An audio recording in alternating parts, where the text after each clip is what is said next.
کسی نان مسلم کو کیا ہم قرآن حکیم پڑھنے کے لیے دے سکتے ہیں؟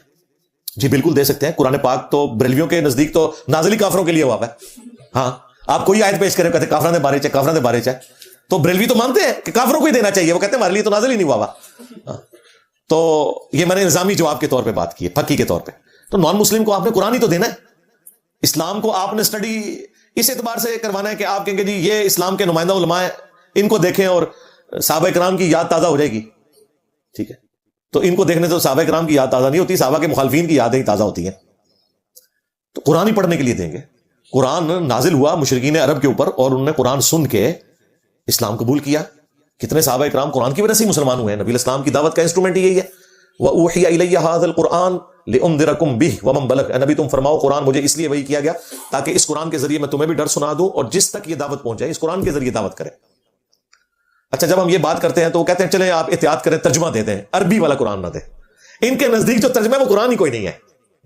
ہمارے نزدیک تو جو ترجمہ ہے قرآن کا وہ بھی قرآن کی طرح اس کا بھی احترام ہے, بلکہ جو نان عرب لوگ ہیں ان کے لیے تو ترجمے میں ان کی ہدایت بھی چھپی ہوئی ہے. عربی والے سے تو صرف ثواب ملنا ہے, اور وہ بھی اس صورت میں اگر آپ نے اس کے اوپر عمل کیا. اگر قرآن پڑھ کے اپنے اوپر لانتیں بھیجتے رہے, ظاہر قرآن میں تو ہے لعنت اللہ علی الکاذبین, جھوٹوں پر اللہ کی لعنت, تو اپنے اوپر لعنت بھیج دی. لعنت اللہ علی الظالمین, ظالموں پر اللہ کی لعنت, اور شرک سے بڑا کوئی ظلم نہیں, اپنے اوپر خود لعنت بھیج دی. تو ترجمے والا قرآن اگر آپ کسی نان مسلم کو دیتے ہیں تو ظاہر عربی بھی اس میں لکھی ہوئی ہوگی, اور وہ لکھی ہونی چاہیے. صرف ترجمے والا قرآن چھاپنا بھی نہیں چاہیے, کیونکہ وہ قرآن نہیں ہے, قرآن کا ترجمہ ہے. بہرحال اوریجنل ٹیکسٹ اوپر ہونا چاہیے.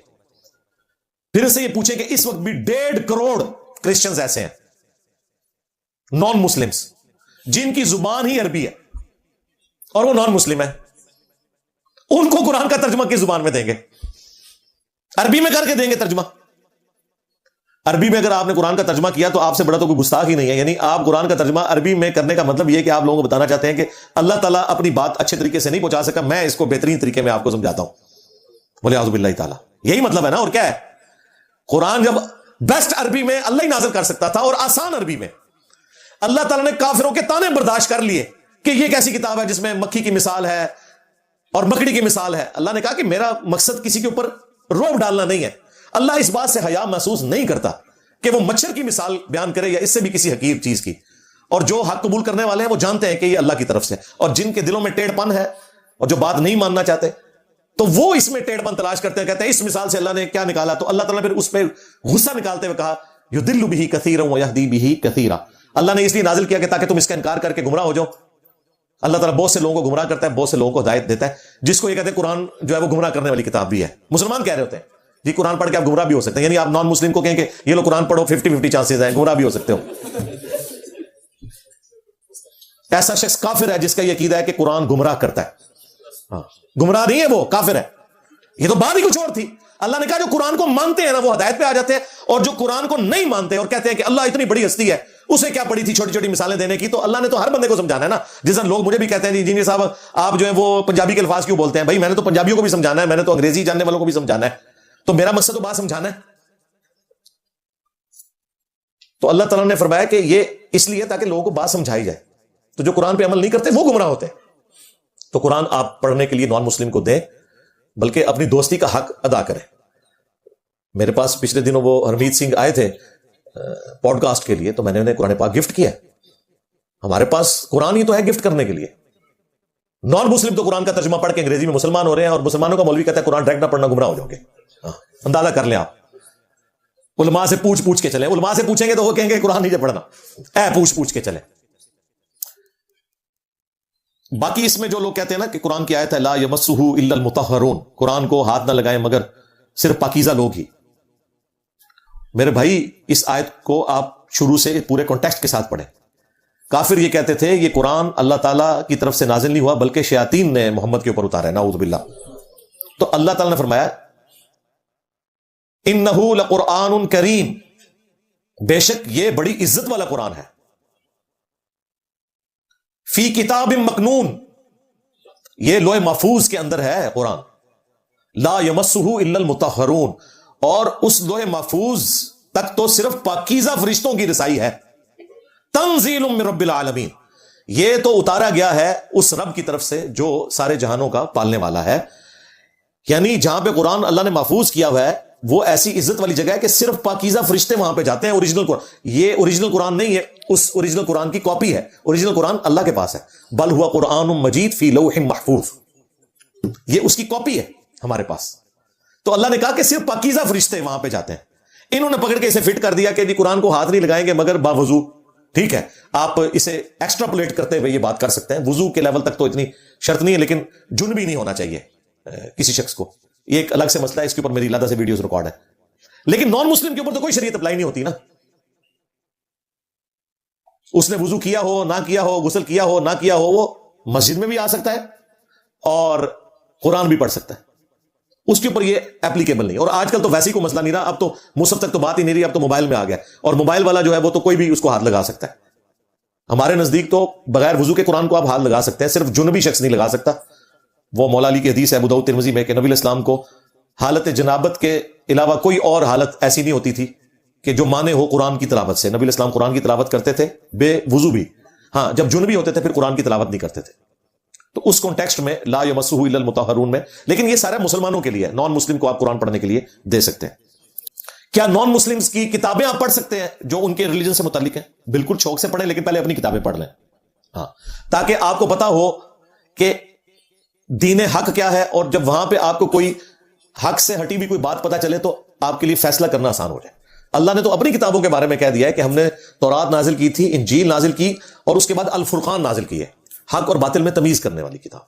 المہیمن کہا, یہ نگہبان ہے اگلی الہامی کتابوں کے اوپر, کیونکہ یہ محفوظ ہے. انا نحن نزلنا الذکر وانا لہ لحافظون, اس کی ذمہ داری اللہ نے خود لی ہے. لیکن ان کتابوں کو بھی آپ پڑھ سکتے ہیں. ظاہر ہے جب قرآن کہتا ہے ہاتو برہانکم ان کنتم صادقین, اپنی دلیل لے کر آؤ اگر تم سچے ہو. خود نبی الاسلام کو کہا گیا کہ اے نبی ان سے فرمائے ایتونی بکتاب من قبل ھذا او اثارۃ من علم ان کنتم صادقین, اگر قرآن کو تم نہیں مانتے تو اپنی الہامی کتابیں لے آؤ اگر تم سچے ہو, یا انبیاء کے آثار, کوئی سنت حدیثیں تمہارے انبیاء کی آ رہی ہو وہ لے آؤ اگر تم سچے ہو. اس سے مجھ سے بات کر لو, لیکن بات کتابوں سے کرنی ہے, ہاں بابوں سے نہیں کرنی. ہاں, تو کتابوں سے بات کرو. تو اگلی الہامی کتابوں کی طرف بھی اللہ نے ریفر کیا ہے. توحید کے اعتبار سے تو وہ کتابیں بھی محفوظ ہیں. ہاں, توحید سے ہٹ کے جو باقی معاملات ہیں ان میں ظاہر ہے انہوں نے اپنے فتوے بھی داخل کر دیے ہیں, اور اسی کی اصلاح کے لیے پھر اللہ تعالیٰ نے اپنے آخری پیغمبر کو بھیجا صلی اللہ علیہ وآلہ وسلم. تو آپ ان کی کتابیں بھی پڑھیں, ان کا احترام بھی کریں. ابو داؤد میں حدیث ہے نا, نبی الاسلام کو یہودیوں نے ایک فیصلے کے لیے اپنے مدرسے میں بلایا. وہ ایک گھر تھا جس میں انہوں نے مدرسہ کھولا ہوا تھا. تو نبی الاسلام اس گھر میں تشریف لے گئے, تو انہوں نے ایک بڑی گدی دی رسول اللہ کو صلی اللہ علیہ وآلہ وسلم آنر کے طور پر کہ آپ اس پہ بیٹھیں. تو نبی الاسلام اس گدی پہ بیٹھ گئے. آج بھی عرب کے کلچر میں زمین پہ ہی ساری بیٹھک لگتی ہیں ان کی. تو اس گدی پہ جب آپ بیٹھ گئے تو آپ نے کہا کہ تورات لے کر آؤ. تورات جب وہ لے کر آئے تو نبی الاسلام نے اپنی پیٹھ کے نیچے سے وہ گدی نکال کے خود زمین پہ بیٹھ گئے اور اس گدی کے اوپر تورات کو رکھا. وہ تورات جو کہ ٹیمپرڈ فارم میں تھی, اور کہا کہ میں ایمان لایا تجھ پر بھی اور تیرے نازل کرنے والے پر بھی. تورات کو جو تبدیل شدہ تھی, رسول اللہ نے کہا میں تیرے پر بھی ایمان لایا, تیرے نازل کرنے والے کے اوپر بھی ایمان لے کے آیا. کیوں؟ توحید تو اس میں محفوظ ہے. پھر نبی الاسلام نے اس سے فیصلہ ان کا کیا. یہ نبی الاسلام نے امت کو درس دیا کہ باقی مذاہب کی الہامی کتابوں کی بھی آپ نے قدر کرنی ہے. ہاں, یہ نہ ہو کہ کسی مذہب کے ماننے والوں کے ساتھ دشمنی آپ کو اس پہ ابھارے کہ آپ جو ہے وہ حق کا راستہ چھوڑ دیں. یہ نہیں ہونا چاہیے. وَلَا يَجْرِمَنَّكُمْ شَنَآنُ قَوْمٍ عَلَىٰ أَلَّا تَعْدِلُوا اعْدِلُوا هُوَ أَقْرَبُ لِلتَّقْوَىٰ. دیکھنا کسی قوم کی دشمنی تمہیں اس بات پہ نہ ابھارے کہ تم انصاف کا راستہ چھوڑ دو. انصاف کرو, یہی تقوی کے قریب ہے, یہی تقوی کی روش ہے. وَلَا تَسُبُّوا الَّذِينَ يَدْعُونَ مِن دُونِ اللَّهِ فَيَسُبُّوا اللَّهَ عَدْوًا بِغَيْرِ عِلْمٍ. لوگوں کے جھوٹے خداؤں کو بھی گالی نہیں دینی, ورنہ وہ انجانے میں تمہارے سچے خدا کو گالی دیں گے. لیکن یہ یاد رکھیے گا یہ نان مسلم کے لیے ہے.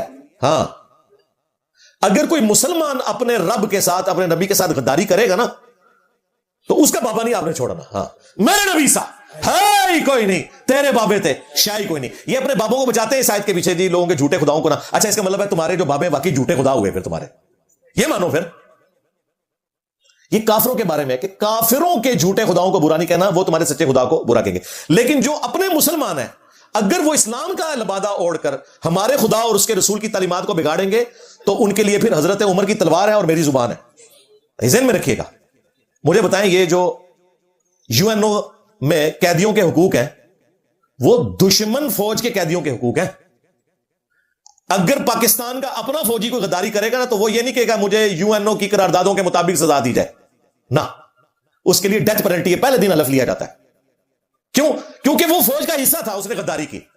ہاں کوئی انڈیا کا فوجی آ کے ہمارے ساتھ ایسا معاملہ کرے گا، اس کے لیے قیدیوں والے حقوق ہوں گے، اسے وکیل بھی دیا جائے گا، وہ سزا بھگت کے واپس بھی کیا جائے گا، اس پہ پورا مقدمہ چلے گا. لیکن جو اپنا کرے گا غداری، اس کی سزا ہوگی قتل. یہاں پہ بھی اگر کوئی مسلمان اللہ اور اس کے رسول کے ساتھ غداری کرے گا نا، تو پھر اس سے اس آیت کے پیچھے چھپنے کی اجازت نہیں ہے کہ جی لوگوں کے جھوٹے خداؤں کو برا نہ کہو، آپ ہمارے بابوں کو نہ، میں تو بابا کو نہیں چھڑ رہا. ہاں بالکل کنو کاٹ لو، میں نہیں کوئی بھی چھڑ رہا، کیونکہ مجھے تو یہ شرح صدر 2009 میں ہی ہو گیا تھا کہ سارا کام ڈالا ہی بابوں نے. تو دیکھیں میں نے کس طریقے سے پلاننگ کر کے آپ کے بابوں کو یہاں پہ پہنچا دیا کہ آپ میمز بن رہی ہیں ان کی. پہلے کسی نے سوچا بھی تھا؟ اس لیے وہ ہمارے وہ مصباحی صاحب کہتے ہیں کہ میں سوچا کرتا تھا کہ ہمارے بزرگوں کو بھی کوئی کچھ کہے گا. ایک وقت آئے گا لوگ اپنے اسلاف کو برا کہیں گے. میں اکثر سوچا کرتا تھا یار کوئی حضرت جنید بغدادی کو بھی برا کہے گا، کوئی حضرت بایزید بستامی کو بھی برا کہے گا، کوئی حضور غوث اعظم کو بھی برا کہے گا، کیسے ہوگا یہ؟ تو پھر جیلم کے اس لونڈے نے بتا دیا کہ ایسے ہوگا. مجھے دکھ ہوتا ہے کہ میں اس دور میں ہوں کہ جس دور میں حضور غوث اعظم کے لیے کہا جا رہا ہے کہ وہ تشیع کوئی، کہ جس دور میں حضرت بایزید کے لیے کہا جا رہا ہے کہ بایزید تشیع کوئی، اس جیلم کے لونڈے نے ثابت کر دیا کہ اس طرح ہوگا. تمہارے بزرگوں نے جب ہمارے بزرگوں کو یعنی نبی الاسلام صحابہ اور اہل البیت کی شان کے اوپر ڈاکے مارے تو اللہ تعالیٰ نے ان کے اوپر کوئی بلا نہیں چھوڑنی تھی؟ ہاں تمہارے بزرگوں نے ہمارے بزرگوں، بلکہ تمہارے بزرگوں نے نہ صرف ہمارے بزرگوں اپنے بزرگوں کے ساتھ بھی غداری کر دی. تم لوگ جب یہ کہو گے کہ بایزید کا جھنڈا جو ہے محمد کے جھنڈے سے بھی بڑا ہوگا اور محمد اور تمام انبیاء اس کے جھنڈے کے نیچے ہوں گے، تو اللہ تعالیٰ بدلہ نہ لے؟ دیکھ لو پھر تم نے 1200 سال میں جتنی عزتیں ویل کی ہیں نا، 12 سال میں اللہ تعالیٰ نے کتے کی طرح ذلیل کروایا، کتنی بڑی بلا تمہارے اوپر چھوڑ دی ہے. میرے نبی سا ہے ہی کوئی نہیں، تیرے بابے تھے شاہ ہی کوئی نہیں. تو میں ساتھ ساتھ کلیئر کر رہا ہوں، میرے لیے یہ آج کی گفتگو بڑا امتحان ہے. میں صبح سے سوچ رہا تھا کہ میں نے اپنے جو مسلمانوں کے فرقے ہیں نا ان کو ہاتھ نہ ڈالوں، کیونکہ ظاہر ہے یہ نان مسلم نے تو زیادہ ویڈیو دیکھنی ہے، تو ان کے سامنے اپنی قمیض اٹھانے والی بات ہے. لیکن ہماری قمیض کیا، انہوں نے ہمارے پورے کپڑے ہمارے بزرگوں نے اتار دیے ہیں آلریڈی ان کے سامنے، جو کچھ انہوں نے دین کے ساتھ کیا. پھر میں کیا قزمہ نو کھاڑوں؟ ان کو دیکھتے رہنا ہم نے، جو بات ہے میں نے کوئی لحاظ نہیں کرنا، جدھر جس نے ڈنڈی ماری ہوئی ہے نا بتانی ہے.